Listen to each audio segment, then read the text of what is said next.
in theory, I actually think that, even some of these states have required mandated a half a credit of personal financial literacy to graduate. And I just kind of feel like that's not enough. I feel like that if we really think about it, if personal finances was equivalent to math, English, and science, Yeah. in your opinion, what do you think the next 20 years will look like for those individuals going through that system? How would the economy look at that point? Like Yeah, what do you think would be the impact? Because just like you mentioned, yeah, you definitely need both, but in lower economic households, it's usually income that's taught or that's referenced. You need to Yeah. you need to make a lot of money or get a good job or own a business that's going to pay you a lot of money. But if you didn't practice money management or money habits or tax strategy or banking or retirement, you can become a 7-figure earner and still be broke. You got on your keys. You got on your keys. Everything you want on top of everything you need. Just got on your keys. Nobody could take this. Built it from ground up and nobody could break this. I'm making real moves. When I see it, I want it, I get it. Let's build an empire, baby. I know that you with it. Can't nobody stop this. They can only watch this. It's time to talk life balance, love and marriage, all the trending topics. No off days, come up the hard way.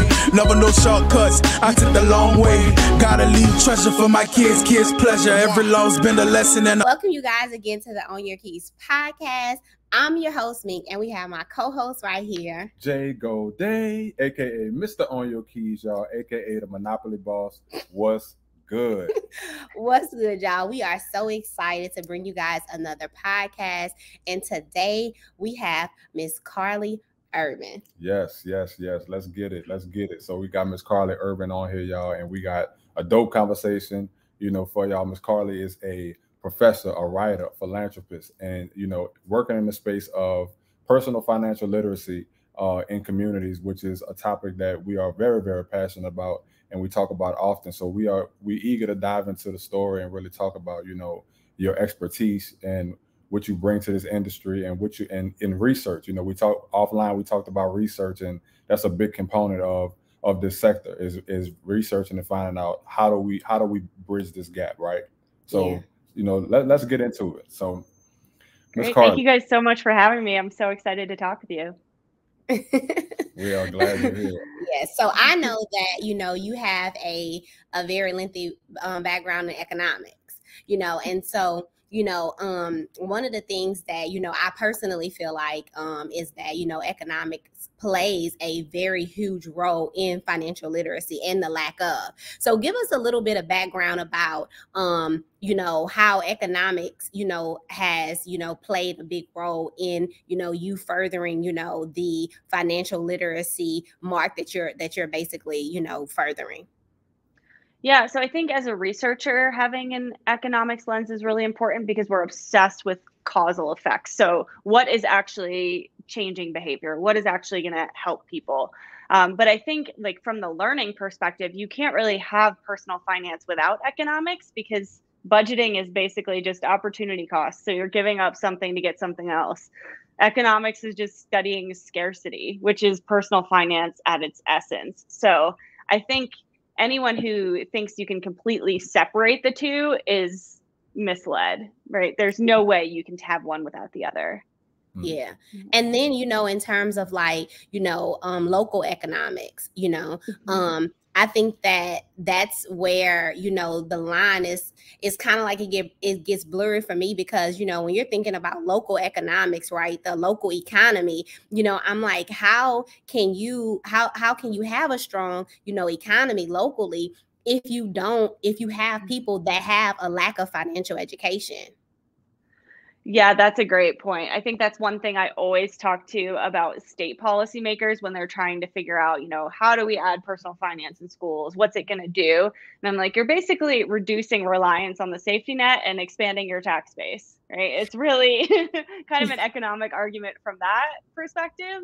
And then obviously you're helping people, which is also good. So depending on who you're talking to, you have to make one versus the other case. But yeah, I think you can't separate them, right? It's the simplest, most basic thing that you can do to really just improve the lives of, young people, especially, right? Starting out your financial footing with basically a way to figure out who is going to scam you is a really important thing, right? The people who come to you with deals are not the ones who you want to be engaging in financial transactions with usually, right? You want to seek out the people that make sense for you.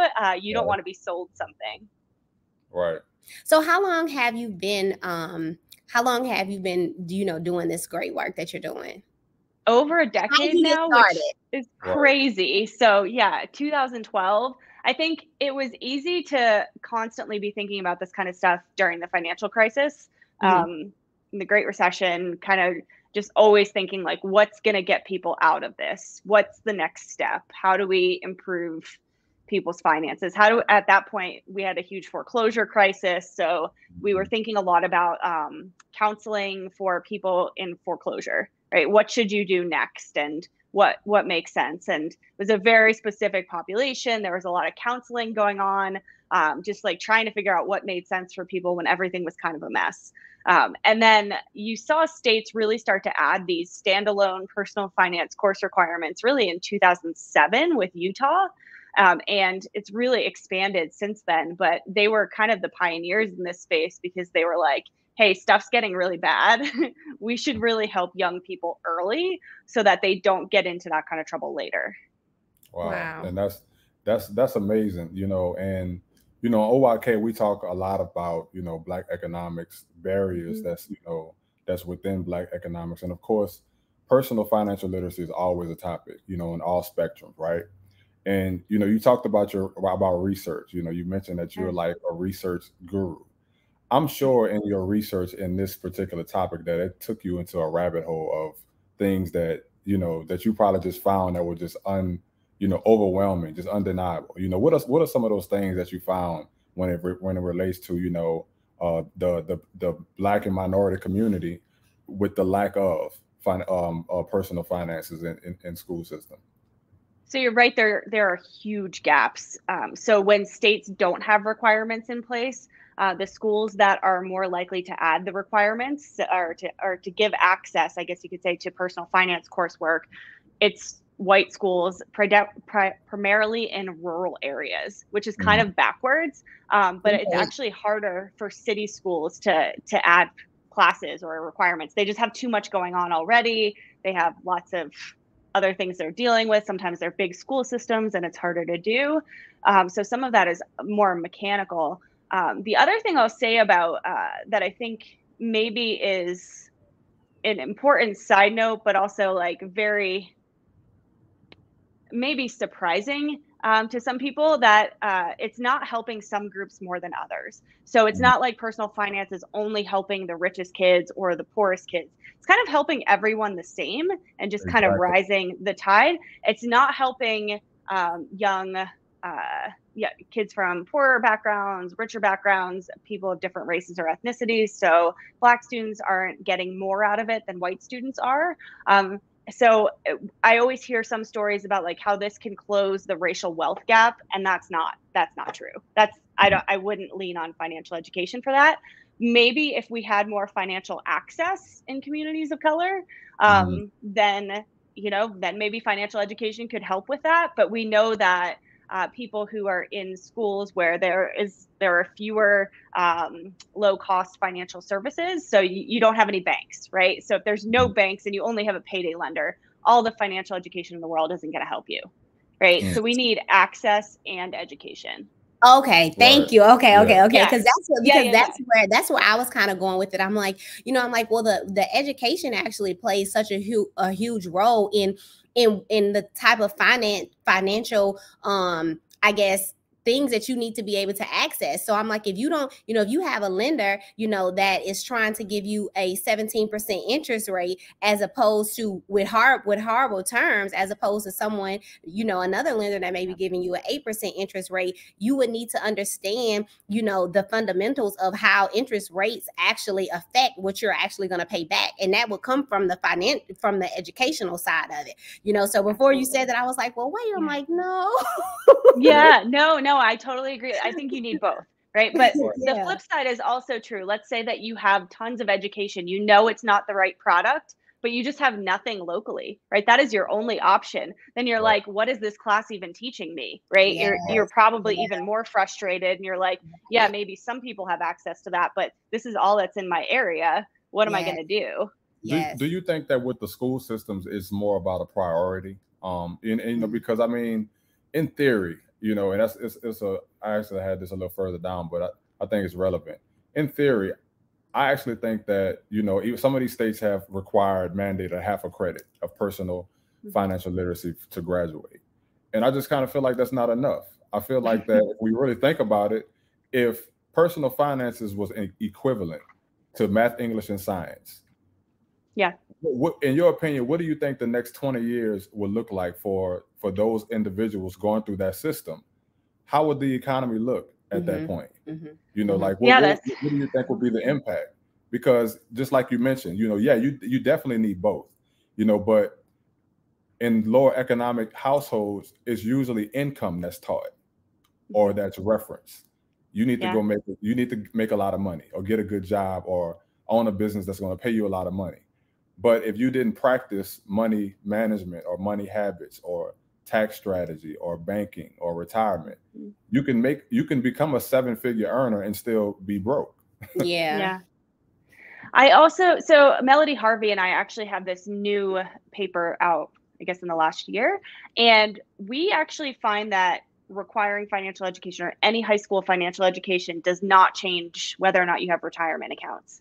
So I think there's something about jumping into that 17-year-old brain and figuring out what they can actually process. And they might not yet even want to be thinking about that. What they get excited about is thinking about like an auto loan. You know, like what is the first thing you're going to do that you like actually want to do? Buy a car. Yeah, exactly. Right. So things that like the 17-year-old is like, oh yeah, this is cool. Or like, you know, thinking about what happens when you have a shock. Right. Yeah. So keeping it fun for them. The second you get into like annuities or like even investment, if it feels really far off because you're from a lower income family and you're like, we don't do that. No one's ever done that. Like we're barely, you know, making ends meet. Then it might be too sensitive of a time to do that. So I don't know that. That's a really good point. Yeah. And I would say even at 17, because think about it, couldn't we say the same thing for biology? If I'm a middle schooler, and that's the thing, and that's why. And again, like this is all my theory, but I'm like, it's school in itself. Certain subjects, just in secondary, elementary school, middle school, we're required to take those courses, regardless if we like them. Chemistry, if we have, you know, if we're passionate about them, if we understand them, it really doesn't matter. We have to take them. So if you gave a 9-year-old a biology book and a finance book, well, a money book, whatever you want to call it, they may not like either one. But if you know, I would look at that a different way, right? Like, because when you're 9, what are you doing? You're collecting bugs, and that's fun, right? That's like the initial biology. And when you're 9 in the personal finance space, there's some people coming up with like very cool strategies. They call it like my classroom economy, where there's this like points and reward system. And like, you know, if you get a certain number of stickers, you can cash in for a prize. But if you wait and you save, it grows pretty quickly, then you get a much better prize.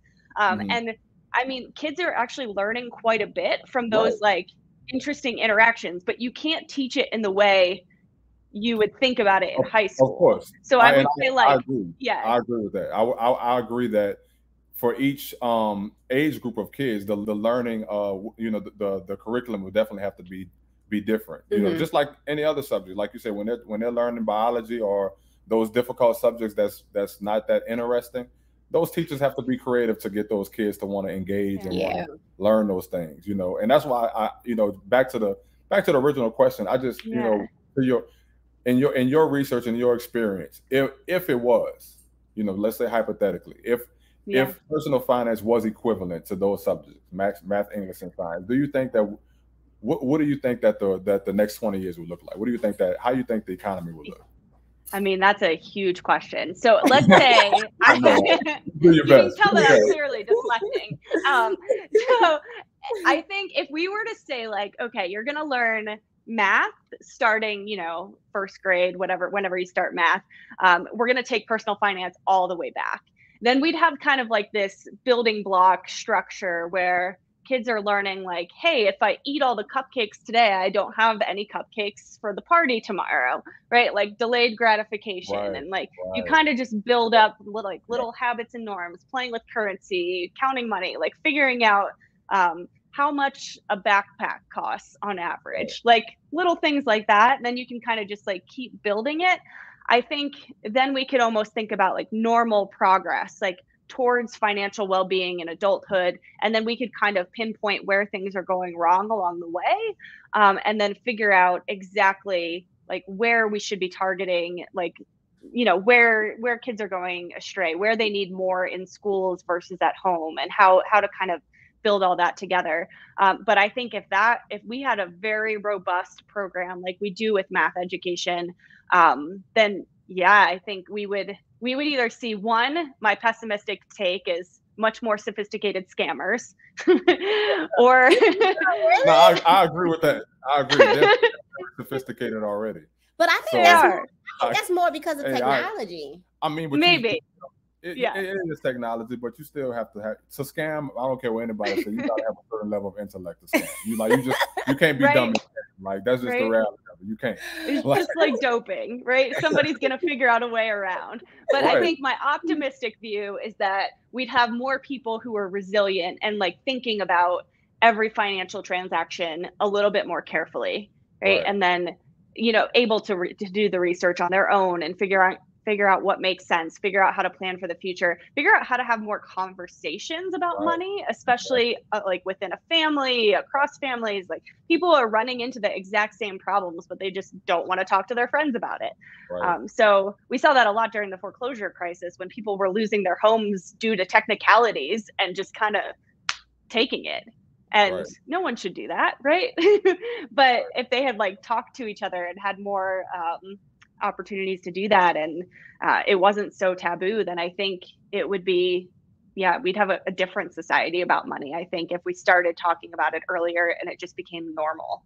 Right. And I agree, because you said something earlier, you said that, doing this, personal financial literacy, it doesn't just help that, a low economic demographic of people. It actually helps everybody. And that resonated with me because I use the example of, my kids can by default know about personal finance just for being in the household, just for being around. They'll be able to learn certain things. If I didn't input or just drill it in, but just from being present, they can pick up on certain things. And a lot of times we don't realize that, okay, our kids got to grow up, if they'll get married one day. And what if they marry somebody who didn't have the same exposure?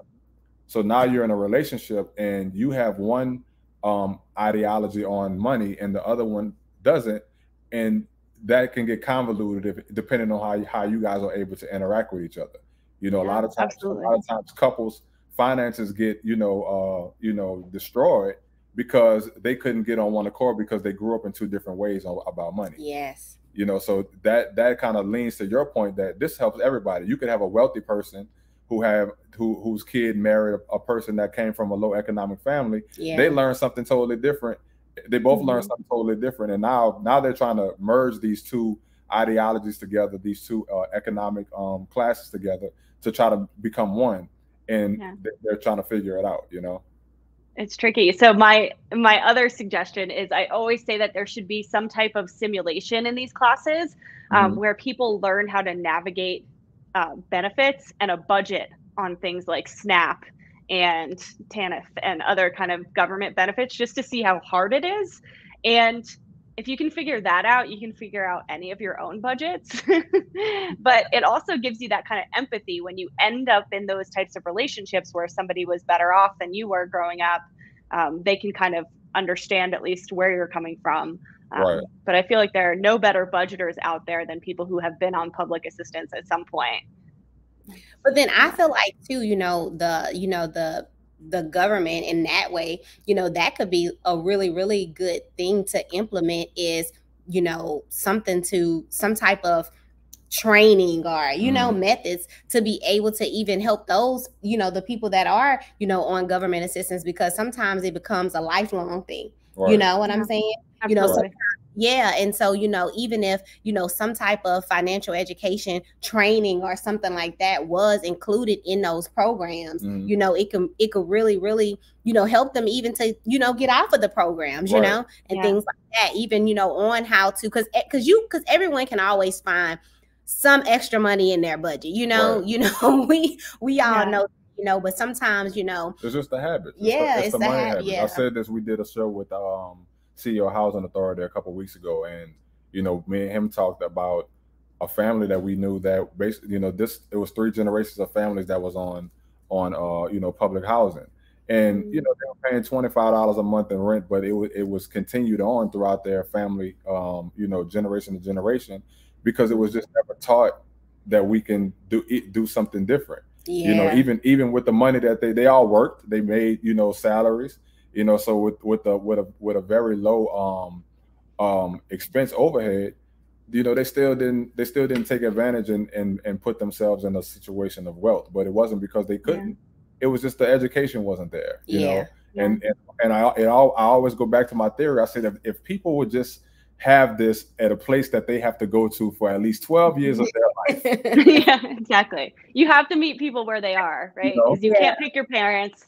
So learning from your parents isn't always an option. And then, after that, people are like, well, just do it in the workplace. Well, not everybody works, and non-traditional work is becoming really common, and that's really tricky. So how do you actually do that? Yeah. My mom was an educated woman. She had a college degree, you know, but we came from she came from a history of bad money management within her families. My lesson on credit was, whenever you max your credit card out, just make sure you pay the minimum balance.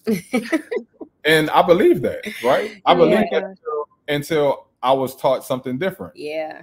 And then when I was taught something different, I tried to bring it back to her, and she was like, "Nah, you don't know what you're talking about." Yeah. Yes. She thought that I was the devil.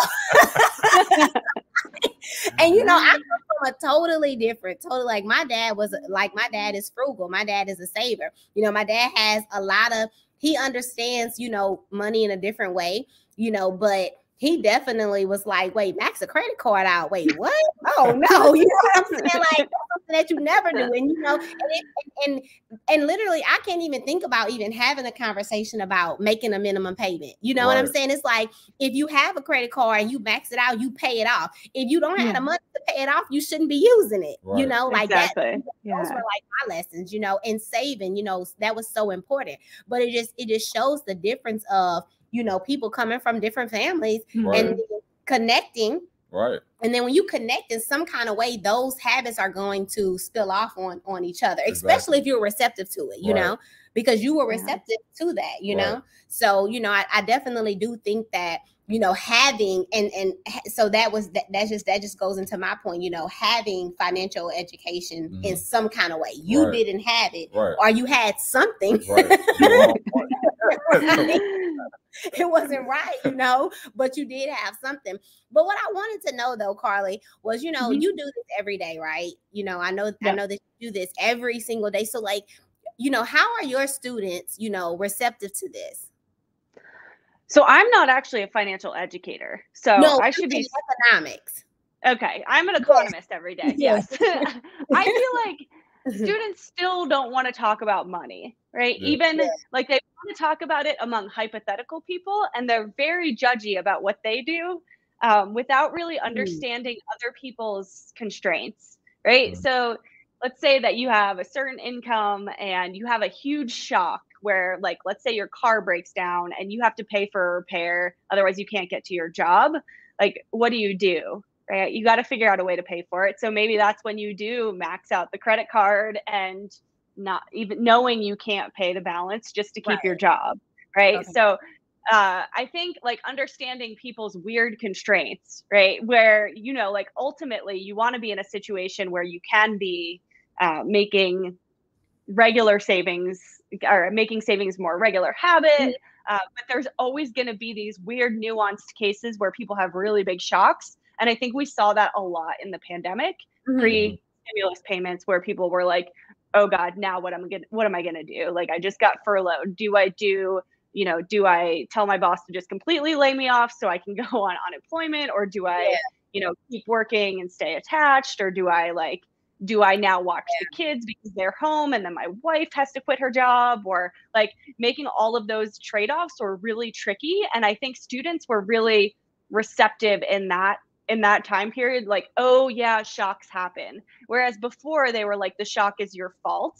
And I think in the financial education world, we're always plagued with the blame game, right? Like, if only you had done something better, like been smarter, you wouldn't have had this shock, which often shocks are things like cancer, right? That are really expensive, or like other big financial things where somebody has to quit their job to be a caregiver for someone else in the family, or I don't know, there's a lot of situations that we don't naturally think about that are like very bad for your overall household budget, but actually you're still doing the rational thing, but your finances don't look so hot.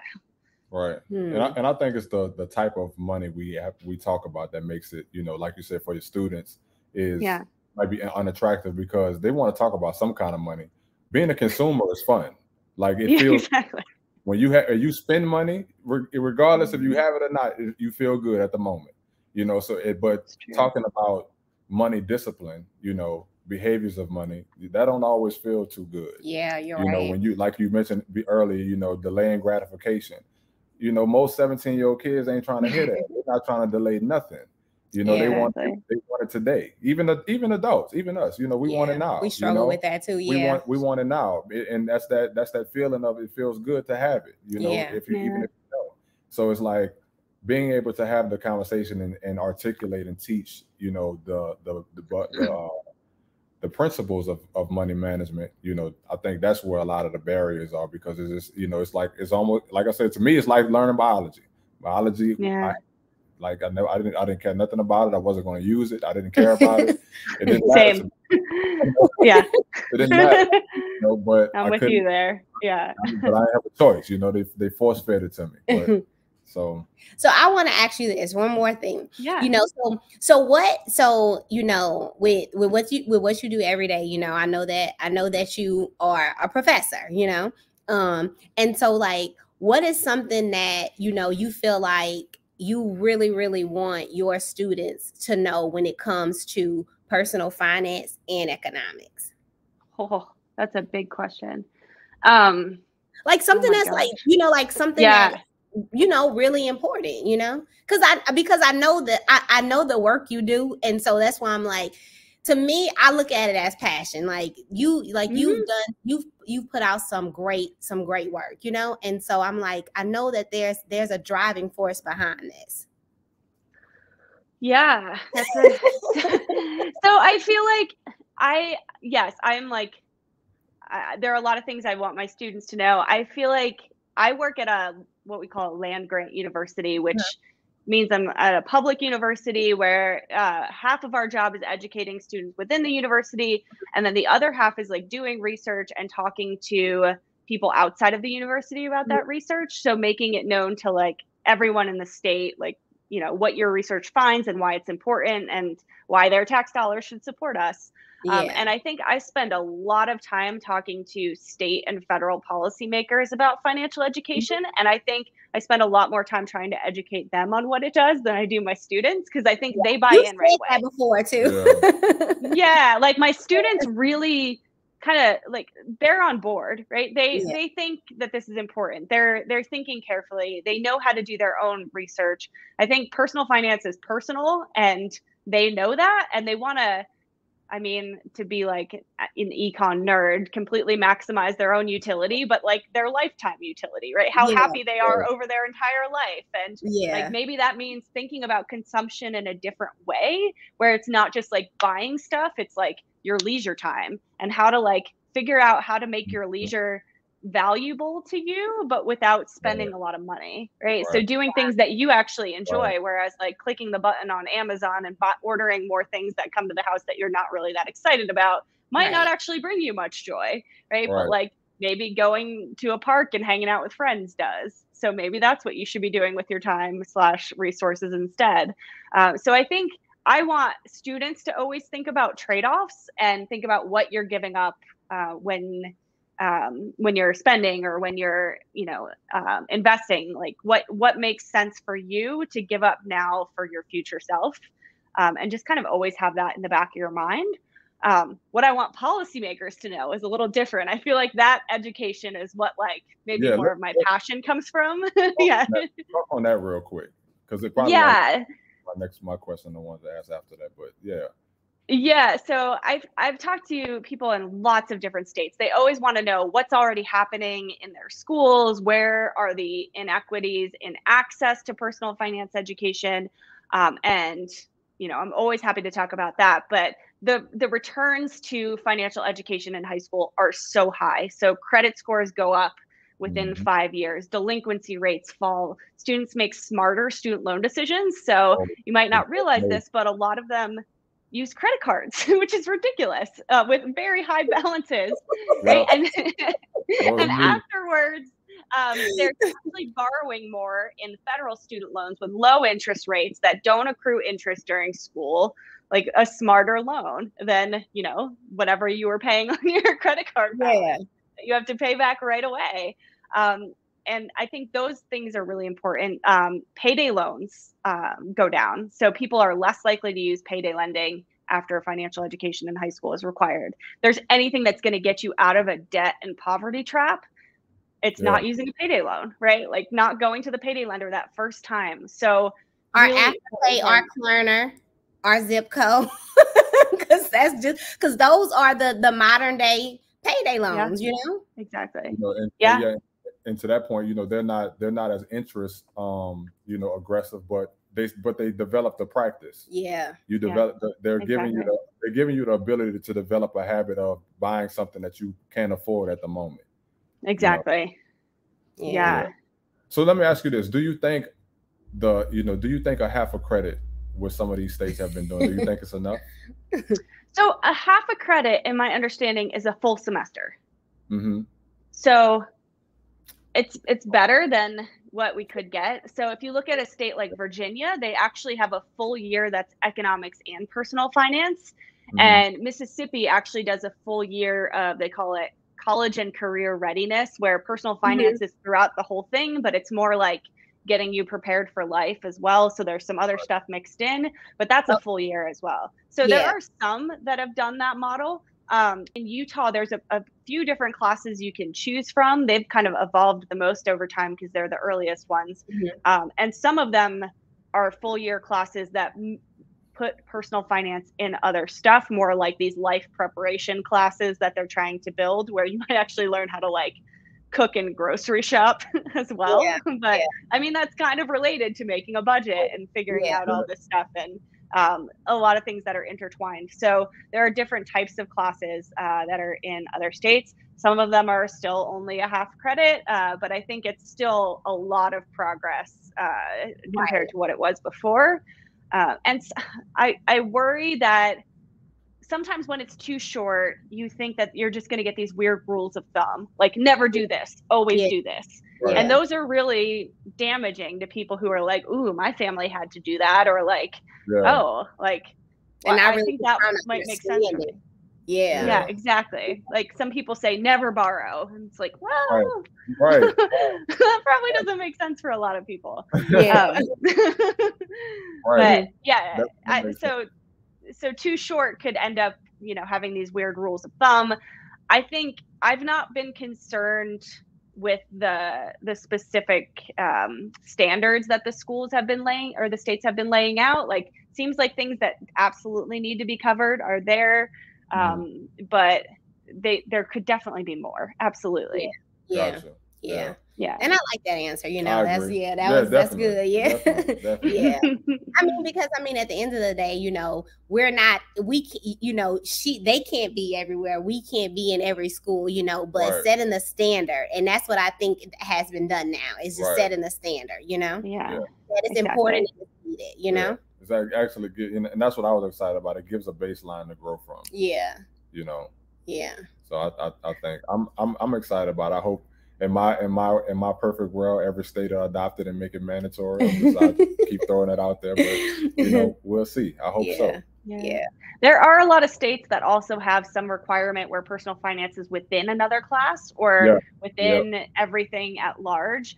And only about fewer than half of schools actually do anything when there's one of those requirements in place. So I feel like those are less exciting. But I agree. Because it's easy to hide, that, what's actually being done, if any. We both have, we've been in the school system as well, with certain things, and we're able to see, that when staff gets short, or time gets short, or a standardized test is coming around, certain things get cut. Even if it's part of the curriculum, we may bypass this because this is not what we need to teach at this point to get you to the metric that we need to get you to. Yes. And that's I guess that's the downfall of these hybrid models in some of the schools, is that you just don't know. You don't really have a metric to really see. Are they really learning this stuff, and is it really being taught? Yeah. I mean, we're using like a very basic metric and looking at every school's website and seeing if it's even on the online course catalog. So I mean, that's like the lowest that's real basic. Like at least have that, right? Right. Yeah. Let us think that. Yeah, exactly. So they're bold. Yeah. Right. Well, we thank you so much, Carly, for your time. This was really, really informative. We know that this is needed. We know how important this is. We know that it affects, how we live our daily lives, so we really appreciate, the work that you have done. And we really appreciate you taking the time to come on Your Keys podcast and, help our listeners out, just get a little bit more, informed on personal finance and, just being mandated in schools, the importance of our kids, having access to this information. So we thank you so much. And you want to say anything? Carly, how can our listeners find you, your publications, just anything that you're writing, anything about you that they might want to go to and check out? Yeah, so you can look at my website. It's carlyurban.com, CARLYURBAN, or you can follow me on Twitter, Carly_urban. I follow her on Twitter. Lots of mountain pictures too. I feel like my life is split between either like playing outside or. Yeah, we're going hiking Saturday. Nice. Yeah. Well, thank you guys. Thank you. And y'all know how to find her. Y'all know how to find us at On Your Keys or the Investor Queen or the Monopoly Boss. We thank you so much for tuning in. Y'all be great. Peace. See you later.